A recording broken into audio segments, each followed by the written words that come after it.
Еуразия ықпалдастық институты мамандары арнайы зерттеу жүргізді.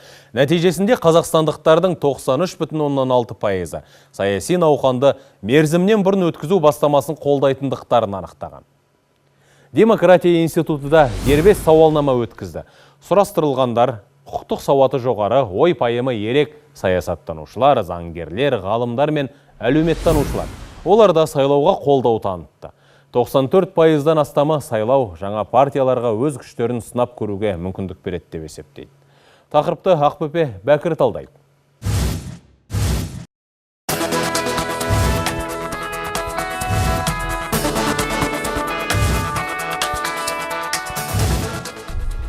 Жергілікті билік басындағылар халықпен ақылдасып істеген жұмыс анағұрлым жемісті болады. Бұл сұран мен пікірталастарды қойып, нақты жұмысқа кіріскенде дағдарысқа тегеурінді тойтарыс береміз. Белгілі саясаттанушылар осыны айтып отыр. Жаңа сайлау қоғамдық саяси процестерге жаңа бір түрткі серпін бере алатын сияқты, және де тек қана саяси партиялық процестерге де емес, ал сонымен қатар саяси қоғамдық талқылауларға да бір жаңа серпін беріп, жаңа идеялар, жаңа ойлардың, жаңа бастамалардың көтерілуіне мүмкіндік туғызатын сияқты. Алдағы жұмыс жеңіл жағдайда өтпейтіні аян. Бюджетке өзгерістер енгізу, әлеуметтік, экономикалық және дағдарысқа қарсы шараларды тың ұсыныстармен толықтырып, дер кезінде қабылдайтын адамдар керек. Себебі біздің бұл шешімдеріміз тек өзімізге ғана емес, маңайдағы елдерге, жалпы орталық Азия аумағына әсер етеді. Ел экономикасы мен әлеуметтік жағдайы жақсарып беки түссе, түбегейлі өзгерістер қабылдаудан да аянып қалмау керек дейді тәжірибелі саясаттанушылар. Қазақстанға экономикалық әрі саяси тұрғыдан жаңару үшін нақты шешімдерді қабылдап іске асыру керек. Ол үшін құқықтық негізде қолайлы жағдай жасалған. Сол арқылы модернизациялау үдерісі үдемелі қарқынмен жүреді. Мәжілістің жалпы қазіргі құрамы өзінің халық алдындағы негізгі міндетін орындауды деуге болады. Себебі олар ұлт жоспарын жүзеге асырудың құқықтық негізін құрды. Қабылданған 80 құжат бойынша әр реформаның жол картасы құрылды. Я считаю, что вполне логично. Қабылданған бірқатар заңдар Қазақстанның экономикалық және әлеуметтік дамуының жаңа кезеңіне жол ашады. Бір жағынан реформаларға серпін беру қажет. Екіншіден болашақтағы тұрақтылық пен елдегі саяси жүйенің беріктігін ойлаудан туған қадам. Әр тұрғынға пайдасы тиеді деген шараларды дер кезінде, тіпті алдын ала жасап отыру үшін барлық құрылымдар өзара ақылдасып жұмыс істесе, нәтижесі ойлағаннан да керемет болады дейді қоғамдық ұйымдардың өкілдері. Әлемге біз Қазақстанның жаңағы мобильді ел екенін, күннен күнге дамып келе жатқан ел екенін тағы да дәлелдей түсеміз. Онда жүйелік бар. Бұл облыстарда, орталық республика деңгейінде осы жалпы халықтың энергиясын бір тұтас бір жүйеге салу үшін жаңа кадрлар керек. Осы тұрғыдан алғанда бұл ұсынысты қолдаймыз. Следует ожидать новой волны кризиса. Біз дағдарысының жаңа толқынына дайын болуымыз керек. 100 нақты қадам ұлт жоспары осы қиындықтарды еңсеруге бағытталған бағдарлама. Ал оны іске асыру үшін парламент пен үкіметтің, жергілікті биліктің үйлесімді жұмысы қажет. Осындай маңызды тіпті тарихи кезеңде ел жағдайын одан әрі жақсарту үшін халыққа қызмет ететін азаматтарға мол жауапкершілікте жүктелетіні жасырын емес. Алғы парламентті көп жұмыстар істеді.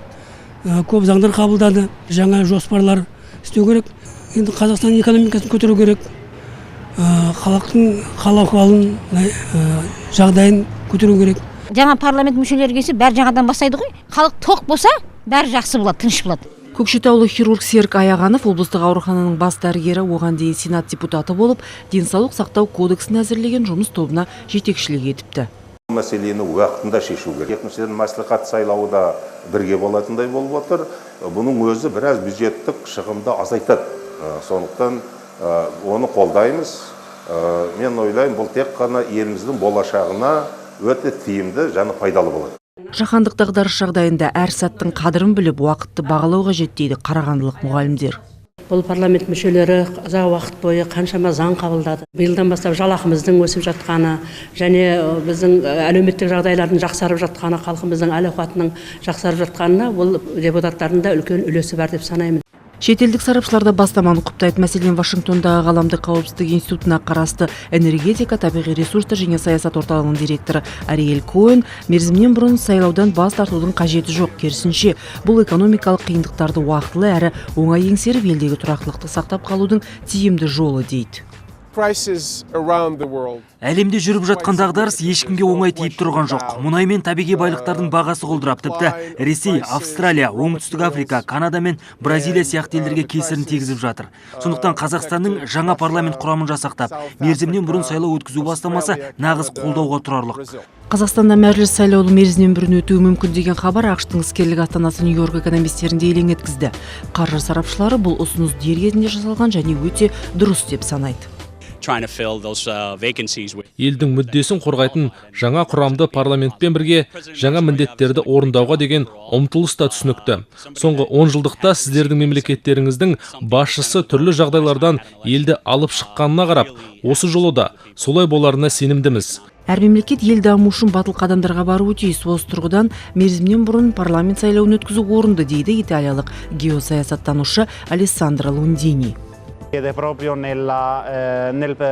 Қазір Қазақстан үшін басты мақсат жақында ғана айтылған реформаларды жүзеге асыру. Оның іске асуы бірнеше жылды қамтығандықтан экономика мен институционалды жүйені сол уақыт аралығында қайта жандандыру тиіс. Сонда Қазақстан тұрақтылықты сақтап қала алды деп есептейміз. Ұлт жоспарын заңдық тұрғыда сауатты жүргізу маңызды. Ресейдің стратегиялық жоспарлау және болжау институты жетекшісінің ойы осыған саяды.